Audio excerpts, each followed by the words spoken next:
Cool. Yeah. So once this interview ends, we'll be coming back. Yeah. Oh, yeah. But we need to set this up a little bit, Mhm. just for folks who are familiar. If you haven't watched the interviews that we've done with Luke Mayville on the Michael Brooks show, and you aren't familiar with what happened in Idaho, let me just give you the quick rundown. There was an opportunity to pass a ballot initiative in the state to expand Medicaid, and we'll talk about what the Medicaid gap is during the interview, so you'll get that explanation a little bit later. But I just wanted people to make sure that they knew this, because we didn't really go through it at the beginning of the interview. This won overwhelmingly in a Republican-held state. 65-35. Yeah, 65-35 to expand Medicaid. And, with a lot of pushback from the GOP, and also, if we're going to put our own editorial on it, not a tremendous amount of help from the state Democratic Party either. This was an incredible movement that brought in a lot of people, as we were talking about earlier, not just to show up and vote, but to volunteer. And it won, as we said, by a huge margin. It was a really exceptional move that got healthcare to a lot of folks. I believe the number that they're estimating is around 90,000 people now have healthcare coverage because of this Medicaid expansion. That's nothing to sneeze at. I mean, that really changed people's lives for the better. And before we play this, I just wanted to fill people in, because this victory really shook the people in power in the state of Idaho. And they have been working, the GOP has been working there to prevent ballot initiatives from being something that is successful in the future. And the GOP was able to pass a bill that would basically virtually make it impossible to have ballot initiatives. I think it's one of those things where you would have to have 6% of the eligible voters in every county in the state of Idaho, which is a standard that no other state that has ballot initiatives has. Yeah, it's ridiculous. It should be a minimum amount of signatures, and then people should be allowed to vote on it. Yes, well, that's the whole reason you have an election in the right. first place. You bring this question to the people. And it's sitting now on the governor's desk to decide if he's going to sign into law or to veto it. Who knows? Things could be happening as we've gone live. But Matt, I just put this in the chat. Luke Mayville, a good friend, and you'll see him in a second. Actually, yeah, you'll see him in a second in this documentary. Wrote an op-ed in the Sandpoint Reader about citizen initiatives. If you have that up, I just wanted to note a couple things from it. The truth about citizen initiatives. Military terms, a smoke screen is a cloud of smoke used to hide the movement of military units such as infantry or tanks. In politics, a smoke screen is a phony argument used by politicians to hide their true intentions. And then he goes on to note SB 1110, which is a bill to basically make it impossible for them to have more ballot initiatives. Luke goes through some of the examples of the ballot initiatives. In 1994, voters enacted term limits with nearly 60% of the vote. The legislature reacted in 1997 by making it virtually impossible to qualify for initiatives for the ballot. A new law required that campaigns collect signatures not just from 6% of the voters statewide, but also from 6% of the voters in each of Idaho's 22 counties. In 2001, a federal court found the 22 county rule unconstitutional and struck it down. But in 2013, the successful Luna Laws referendum campaign that won in a massive landslide, the legislature once again attacked the initiative process and established the rule that signatures must be collected from 6% of the voters in each of the 18 different districts. The Luna Laws referendum campaign was broadly popular in rural and urban communities alike. Yet even back then, legislators used the urban versus rural smokescreen to justify the 18 district rule. He brings this up because the GOP is making the argument that these ballot initiatives allow, the urban parts of Idaho, like Boise, to dictate terms to the rest of the state. Through the ballot initiatives. This is the kind of argument. It's the same kind of GOP argument. They always try to find some, hit. It's the same thing with like the Electoral College, for example, where they argue that, it helps, it makes it so that like rural voters will have their voice heard versus right, which is BS. As we don't have time to get into that argument right now, but. Analysis after analysis has shown that it actually does not expand the amount of time that politicians spend in other parts of the country. They really just focus on a few key states. Right. it's not something that's really bringing a lot of people into the fold, because there's a hell of a lot of rural people in Texas and New York and California too, who don't get hurt by that system either. But anyways, not to get focused on that. He then goes on to show that all of these ballot initiatives that have passed won with support of urban and rural voters, particularly Prop 2, which expanded Medicaid access. This kind of divide between urban and rural voters on making sure that people have access to healthcare through Medicaid, who need it, was a non-factor. And it's a really important point to make. And they have to continue to make this point to not allow the GOP to basically, push lies against a democratic process. Because that's what these ballot initiatives are, and what this movement really was about, was reclaiming democracy. Yeah, and it won, and so they're going to try to fight. And did you say the status of that bill? I think Luke has his own initiative countering it, ready to go. I know they're prepared to counter it if it goes into effect, but I think as of coming into this, it hasn't been signed by the governor yet. But so this is the last push to try to get the governor to veto it. Hopefully he vetoes it. Yeah. With that said, shall we go to this interview? It will start with Luke's triumphant speech. Really, emotional stuff, to hear him talk about the significance of what they accomplished there. And then it'll go right into the interview. And David and I will be back after that. It's about 30 minutes. So we'll see you then.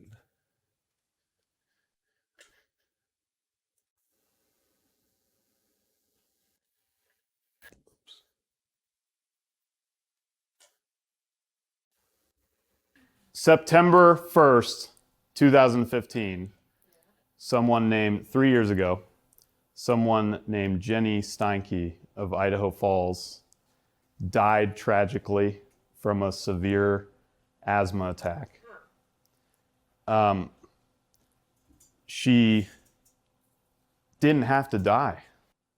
She died, Jenny Steinke, because she couldn't afford a new inhaler. And for 6 years, all across the state, 62,000 people have suffered in this Medicaid gap. They've gone without health insurance, and that means they've lived with the knowledge that if they get sick, their world could fall apart. And for 6 years, so many of their legislators, the majority of the people who claim to represent them, left them in the cold, left them without health insurance. For 6 years, they were marginalized. They were neglected. They were forgotten. But tonight, they are not neglected. They're not forgotten. They're not unheard. They're not unseen. Tonight, they are lawmakers. Because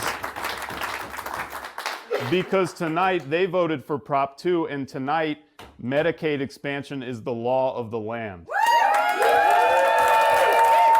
So, and this is important because of what you all did, there are 62,000 human beings who will know, for many of them for the first time in their lives, the peace of mind that comes with reliable health insurance. All right, everybody, welcome back to Left Reckoning, joined here by Matt as always. And I'm really thrilled to be joined by Jim Kamoosi and Laura Wing-Kamoosi, who are the directors of a new documentary that you definitely need to be checking out very soon called Reclaim Idaho. How are y'all doing today? Great, thank you. Thanks for having us. Well, I just wanted to open up with this quick little story here, because we're going to talk about this documentary and this really historic fight. And this documentary really captures not only like the importance of the political movement here, but also the kind of social and human aspects of, fighting for people, and then especially fighting for people when it comes to healthcare. And I just wanted to open up because I know one of the people who's in this film, Luke Mayville. People who've been listening to this show, I'm sure, are familiar, and also with the Michael Brooks show. But I remember when Luke was first talking about this project, I got coffee with him. It was before he ended up introducing me to Michael. Brooks, actually. But I was getting coffee with him, just sort of catching up after a couple of years. And he was like, yeah, I think I'm going to take a little bit of time off of teaching here at Columbia, and I'm going to go off to Idaho, where I'm from. And my friends have this van, and we're going to drive around the van and try to get people Medicaid. And you didn't immediately grab a camera and get on a plane? Yeah. I did not immediately get a camera grab on the plane. I remember thinking to myself, good luck, Luke, man. But he really knew what he was doing and was able to really help a lot of folks out. And I'm really proud to know him for that. But anyways, I want to talk about this film, and how did y'all get introduced to this too? Because I'm sure when it got pitched to y'all, it was a little bit of, okay, what's going on here moment. Yeah. So we found out about Reclaim Idaho through Tim Faust, who is hopefully somebody that your audience is familiar with. He's an amazing healthcare advocate and author. And we've been talking to him about, trying to figure out some kind of documentary that we could work on together. And one day he called us up and told us about Reclaim Idaho and in a very Tim type fashion said, it's extraordinary. You have to come right now. So we got on a plane about 2 weeks later and went out to Idaho and started shooting. Wow. Yeah. And I mean, what was that experience like for y'all getting into it? Just because y'all had never been to Idaho before. No. So you really didn't know what to expect other than the fact that, these people are really taking on this big task. And just for folks who aren't familiar with this film. Yeah. Sorry, Matt.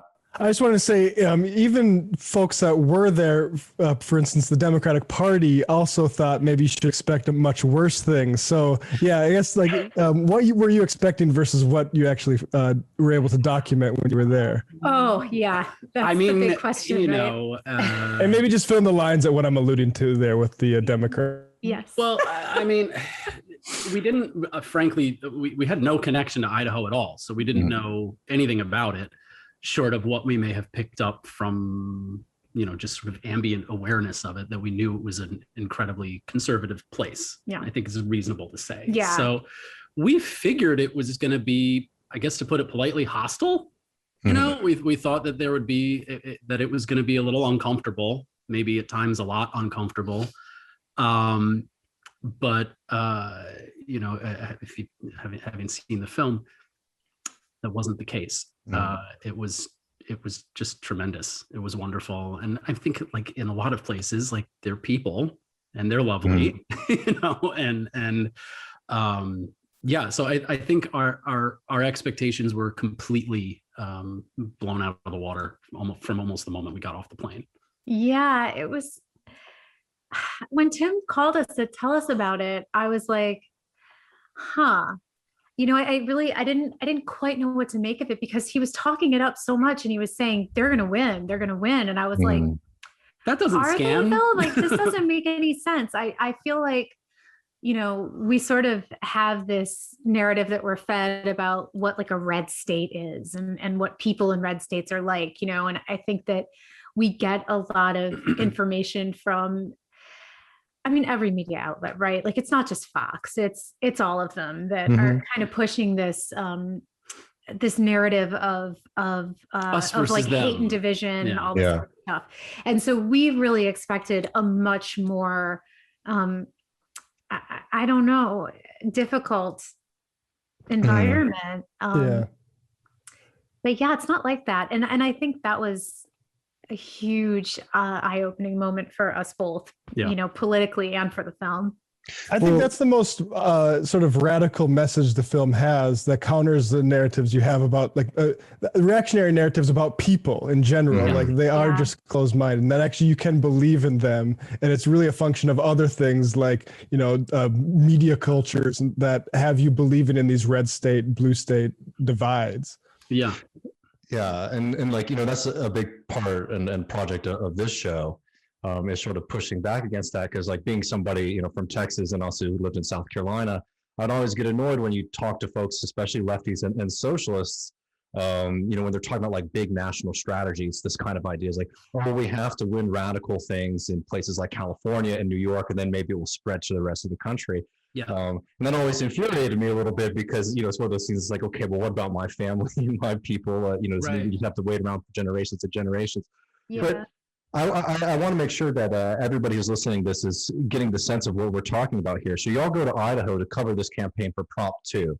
Could you explain sort of what that is and what the fight was about there? Sure. Do you want me to go into that? Yeah, Ron, go for it. Yeah. So I'll just back it up a little bit to the Affordable Care Act. And when the Affordable Care Act was passed, there were multiple states that, and GOP run states that tried to overturn it in various ways. And there were a number of lawsuits. One of the things that was really important to the Affordable Care Act and was arguably like the best part of it was this Medicaid expansion, which was a measure that would open up Medicaid to everyone making under, I believe it was 138% or 35% of the federal poverty line. So that would open up Medicaid to a lot more people. Previously to that, it was basically impossible to get. You had to be destitute or disabled, and it was just incredibly difficult. It was almost impossible. Really hard. So unfortunately, through all these lawsuits, Medicaid expansion went from something that was a mandate to something that states had to opt into. So Idaho was one of a number of states that didn't opt in. Because of that, there was an estimated somewhere in between 60,000 to 100,000 low-income Idahoans who basically had no health insurance, no access to it, no way to buy it. They made too much for Medicaid, which in Idaho for a family of 4 was $5,000 a year, which oh my Lord. After all of this time working on this project, that is a number that still blows my mind. Yeah, it's still, so I can't, every time I hear it, I can't wrap my head around that at all.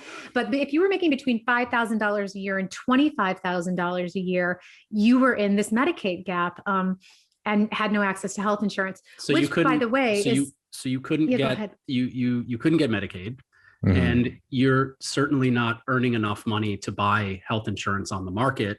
And you're also not earning enough money to qualify for subsidies. No, you're earning too much to qualify. Wait, you're not earning enough to qualify. You're not earning enough to qualify for subsidies. Right? So you're making too much for Medicaid, but not enough for subsidies, but clearly not enough to be able to afford this on the market, which is why they wanted to close the gap. Because it's just, if it sounds confusing and stupid, it's because it is confusing and stupid. That's why they wanted to close it. Like it's still, just talking about it after becoming so familiar with it, it's still just insane to me that this thing exists and still exists in 10 states, 12, 14, however many are left that are still including holding the Texas. line on Medicaid. Yeah, still fight here. Yeah. And a huge fight in Texas. There are 2.2 million people nationwide who are still in that Medicaid gap. The majority of them are in Texas. Oh yeah, I mean, there's, it's not surprising just because of the size and just the war that the GOP wages on people in the state. And I would also just want to phrase this politically in the sense too. It's like, this is a war not just on poor people. This is like a war quite literally on working people, right? Because to get into that gap, you have to be somebody who's working on some capacity to not be able to have access to these programs. Absolutely. And that was one of the things that really resonated with the people of Idaho, which is that a lot of people know they have an understanding of what this problem is, and they know what it means to work your ass off full time and still you don't have health insurance benefits from your job, and you sure as hell aren't making enough to be able to buy it.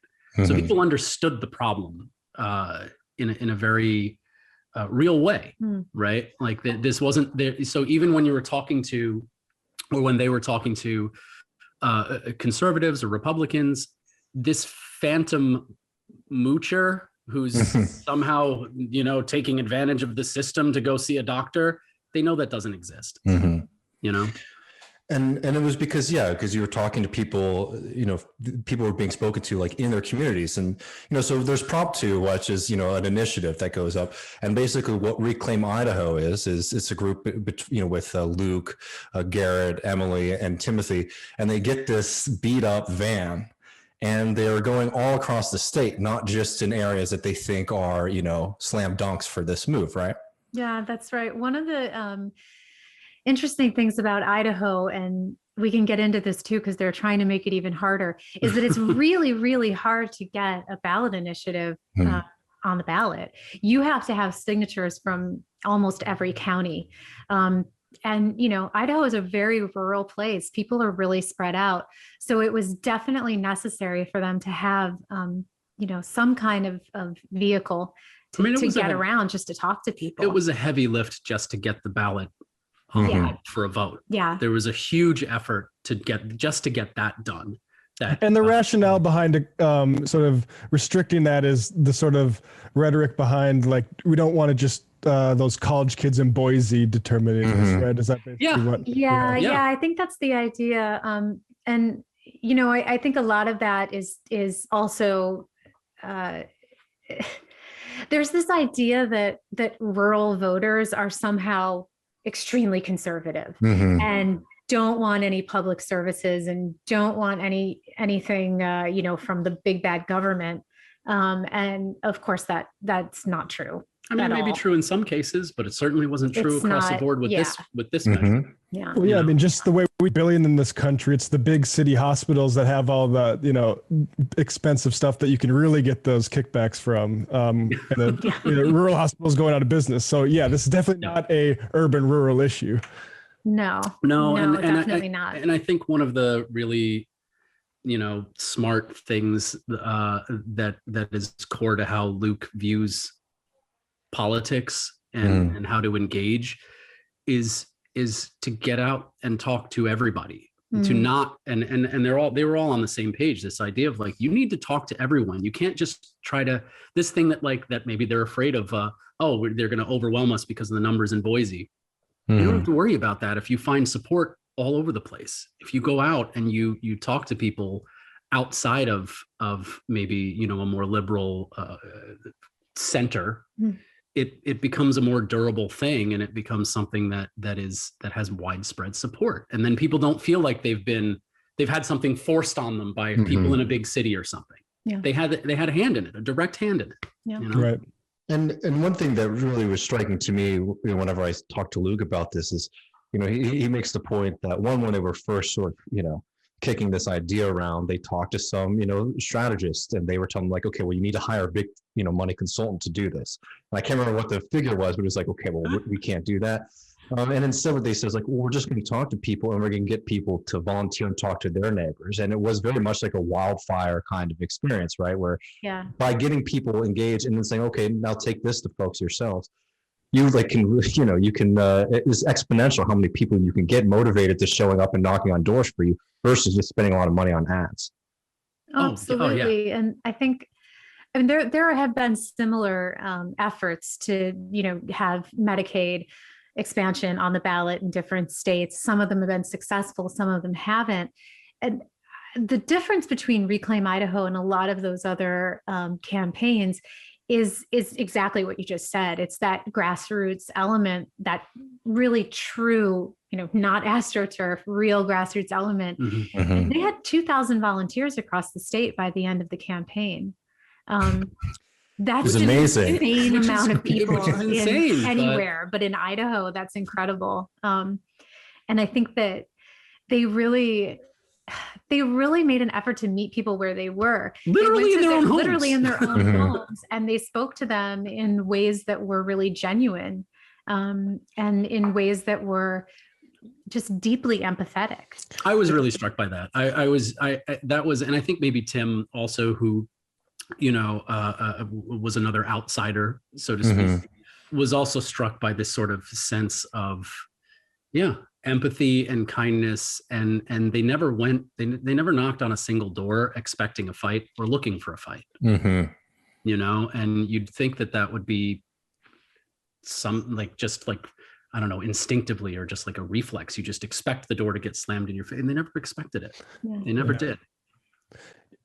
There's a mention early where the organizers are talking about not getting anywhere with posting and tweeting and stuff like that, and actually getting into people's homes. And like you said, it reminds me of the North Dakota. I'm from North Dakota. The Nonpartisan League, which helped establish the state grain elevator and state bank that helped me study abroad. That was originally AC Townley, the organizer.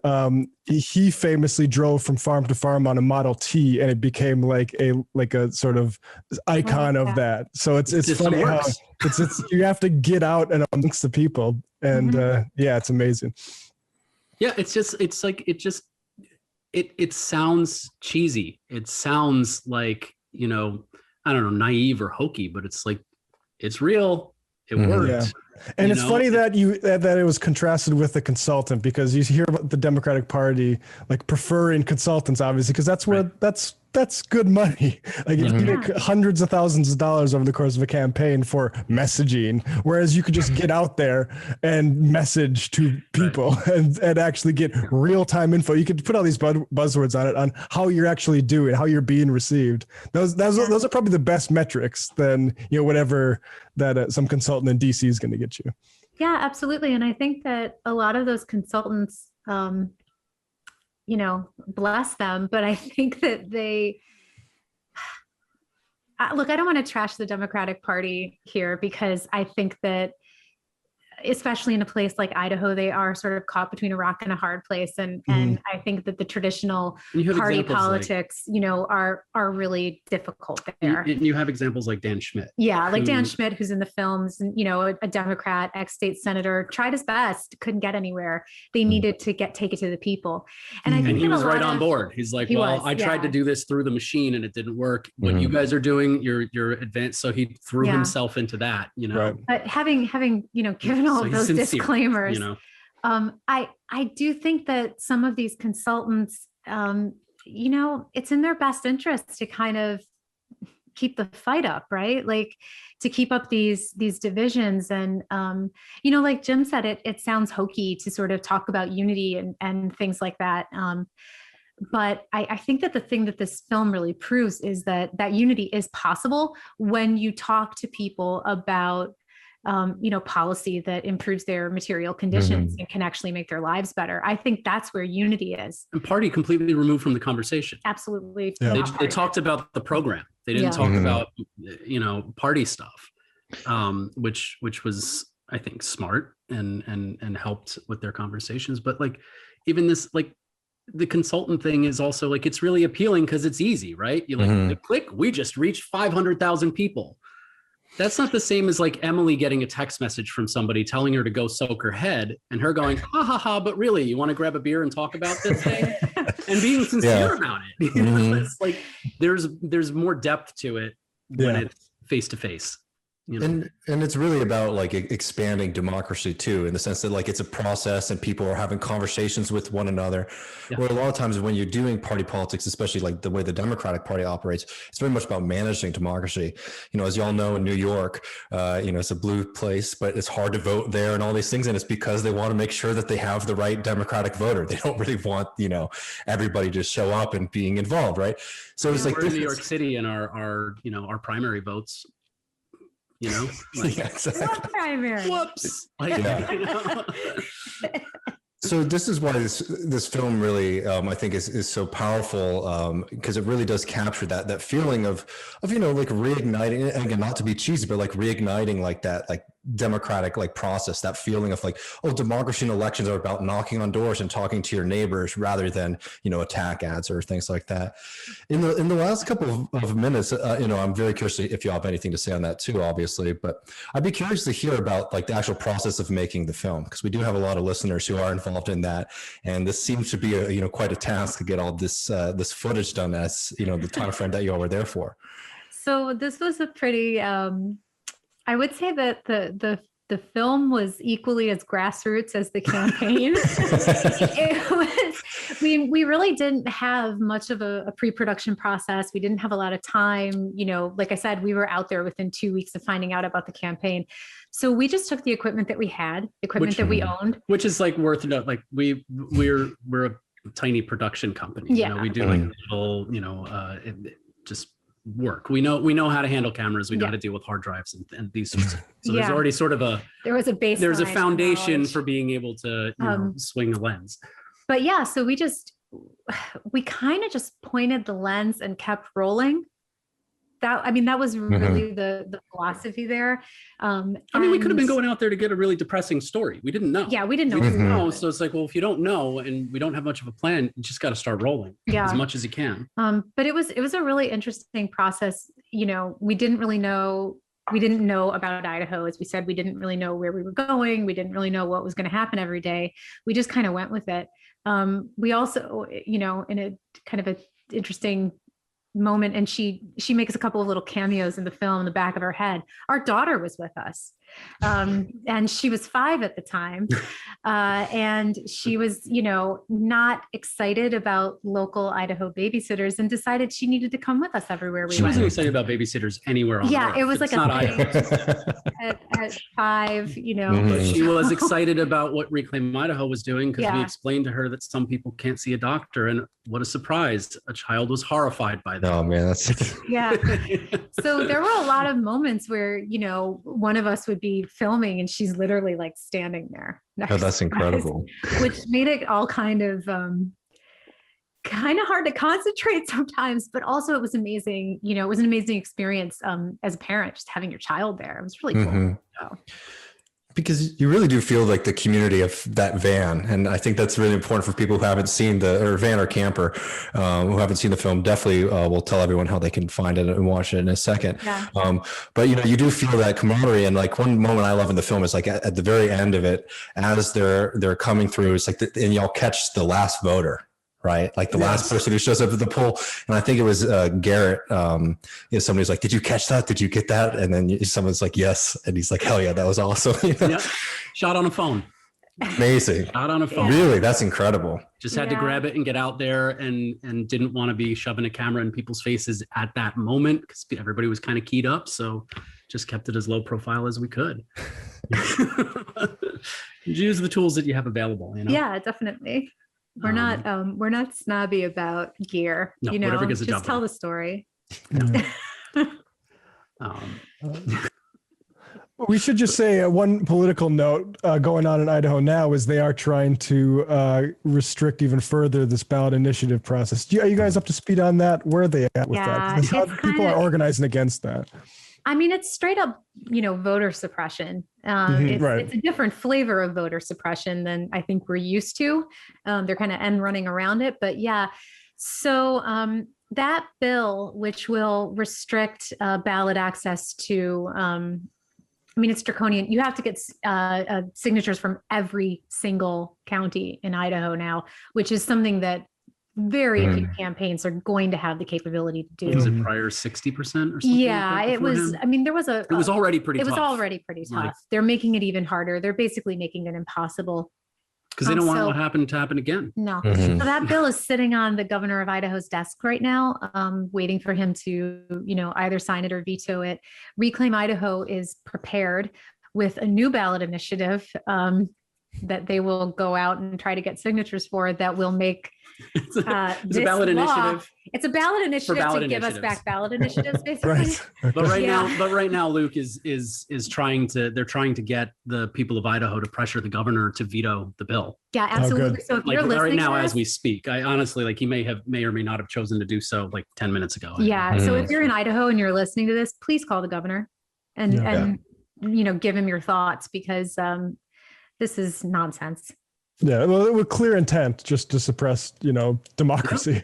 Absolutely. Absolutely. No question about it. And you know, Reclaim Idaho has done a ton of research into this, and there is there's absolutely no evidence that the rural people of Idaho want this. And the GOP is sitting there saying, this is for you, rural voters. No one's talking to you. It's just a lie. It's just a lie. So, you know.